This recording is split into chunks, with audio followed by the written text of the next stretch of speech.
Olá, olá, obrigado por estás desse lado. Bem-vindo ou bem-vinda à segunda aula de Física de 10º ano. Hoje vamos ver o que é o trabalho de uma força constante, ou o trabalho de forças constantes. Mas vamos ver o que é isso significa e vamos ver como é que se calcula então esse... Culturally, this currency, man. Hey. Live how you wanna live, your whole life in front of you. Be who you wanna be, do what you wanna do. You could truly be free when you learn how to control yourself. Say you know your partner, but do you really know yourself? Falling for the sins in the flesh, that's a good. Ok, então, o trabalho de uma força é, na verdade, uma grandeza que mede a energia transferida por ação de uma força e tem como unidade de sistema internacional, que é a unidade de energia, Joule. Tá bem? Então, basicamente, a ideia é a seguinte. Se tu queres calcular a energia que uma força transfere para um corpo, então tu vais calcular o trabalho dessa força. Okay? Se tu queres calcular a energia que é transferida por uma força para um corpo, tu vais calcular o trabalho de uma força. Então é o trabalho de uma força que faz esta quantificação. Ela vai quantificar a energia que é transferida por uma força para um corpo. Ora bem, então imagina isto. Tu tens uma força que está aplicada aqui na caixa A e que a vai fazer deslocar de A para B. Temos aqui dois vetores. Repara no seguinte: tens o vetor força e tens o vetor deslocamento. Os dois vetores estão aqui bem identificados. Mas existe um ângulo entre o vetor força e o vetor deslocamento que nós chamamos θ. O trabalho de uma força vai ser calculado sempre por módulo da força vezes o módulo do deslocamento vezes o cosseno do ângulo entre esses dois vetores. Então o trabalho de uma força é na verdade aquilo que se dá em matemática 11º ano. Não sei se tu já passaste por aí ou não, mas o trabalho de uma força não é mais do que o produto escalar entre dois vetores, entre o vetor força e o vetor deslocamento, e calcula-se sempre desta maneira. Okay? Então, repara no seguinte: trigonometria, nono ano, matemática, tu aprendeste que o cateto adjacente de um triângulo retângulo pode ser calculado por f cosseno de θ. F cosseno de θ é, na verdade, aqui aquilo que vai ser a força eficaz. Porque eu posso decompor este vetor força aqui vermelho, pode ser composto pela soma de dois vetores. Um vetor na horizontal, que é o F cosseno de θ, mais um vetor na vertical, que é o F de seno de θ. Okay? Isto é trigonometria de nono ano, acho que não é muito complicado. Portanto, eu posso substituir um vetor pela soma de outros dois vetores, um deles está aqui representado na imagem. Está bem? Aquilo ao F cosseno de θ nós chamamos a força eficaz, porque é a componente da força que está a atuar no sentido do movimento.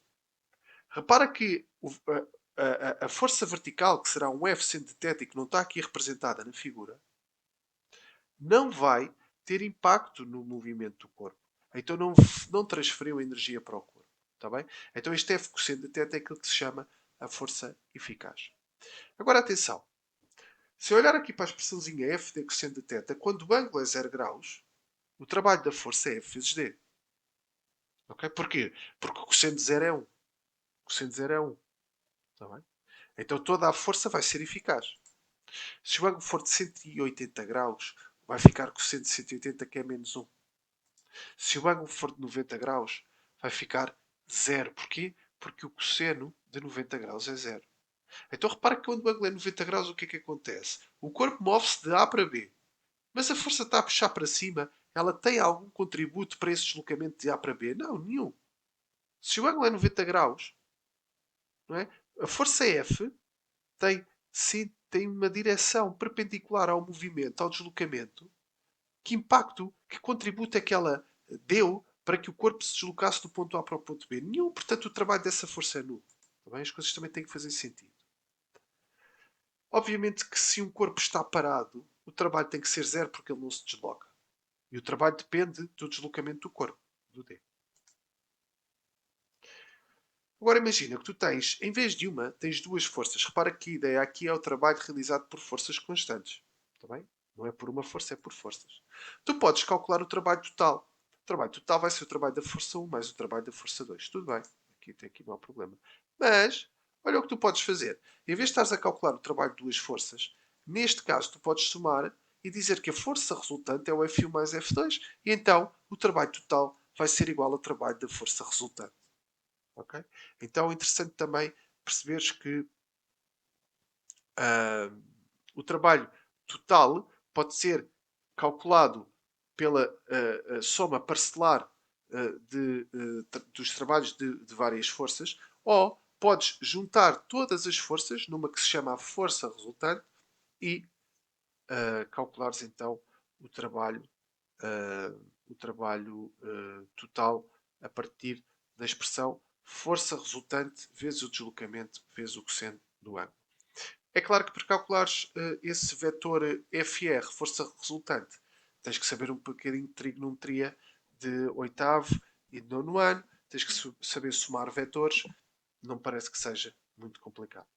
Passando agora para este exercício que diz o seguinte: um carrinho de massa 500 gramas é abandonado no cimo de um plano inclinado, como mostra a figura seguinte. Ao longo da descida existe uma força de atrito constante de 100 newtons. Calcula o trabalho realizado pela resultante das forças até atingir a base da rampa. Então, vou passar agora para o quadro para resolver este exercício. Olha, ok. Então eu só fiz aqui uma correção, porque não são 100 newtons a força de atrito é Newton. Então, repara no seguinte. A primeira coisa que deves fazer quando queres calcular o trabalho da força resultante é perceber quais são as forças que estão aplicadas no corpo, está bem? Então, no movimento em plano inclinado, eu vou explicar isso, porque provavelmente ainda não viste isto. Estas são as forças que estão aplicadas no corpo. Temos o peso, temos a normal e temos o atrito. São três forças. Atenção à forma como colocas as forças. Elas devem ser aplicadas no centro de massa do corpo. Okay? E deves ter atenção ao tamanho dos vetores. Okay? Não convém, ou a força de atrito não pode ser maior do que a componente horizontal do peso. Mas para já não vou entrar por aí. Olha, então o trabalho da força resultante será o trabalho das três forças: o trabalho do peso, o trabalho da normal e o trabalho da força de atrito. Só que, repara que o trabalho da força normal é zero. Porquê? Porque o deslocamento é perpendicular à normal, ou seja, estes dois vetores, o vetor normal e o vetor deslocamento, fazem um ângulo de 90 graus. E que sendo 90 é zero, então eu posso chegar aqui e dizer, ok, o trabalho da reação normal é zero. Sobra-me o trabalho do peso e o trabalho da força de atrito. O trabalho do peso é o peso, ok? E o peso é o quê? É a massa vezes a aceleração gravítica, portanto 0,500 trabalhar em unidade de sistema internacional vezes 10, vezes o deslocamento, que é 5, vezes o cosseno do ângulo. Agora atenção, que ângulo é este? É o ângulo entre o vetor deslocamento e o vetor peso. Está bem? Então, se eu colocar aqui o vetor deslocamento aqui ao lado, ou colocar aqui o vetor com a direção do vetor deslocamento, eu consigo perceber que esse ângulo é de 60 graus. Porque este ângulo aqui, estão a ver este ângulo aqui? Este ângulo aqui é igual a este. Estes dois ângulos são iguais. Portanto, este ângulo aqui é um ângulo de 30 graus. Tá? Isto é muito importante. Tem a ver com semelhança de triângulos. Também uma matéria de oitavo ano de matemática. Então, se este ângulo aqui são 30 graus, então este aqui tem que ser 90 menos 30, 60. Ok, então o ângulo entre o vetor peso e o vetor deslocamento é um ângulo de 60 graus e, portanto, chegamos ao resultado de 12,5 joules. O trabalho da força de atrito podes ver da mesma maneira. É o módulo da força de atrito vezes o deslocamento vezes o cosseno do ângulo. A força de atrito é 1 joule.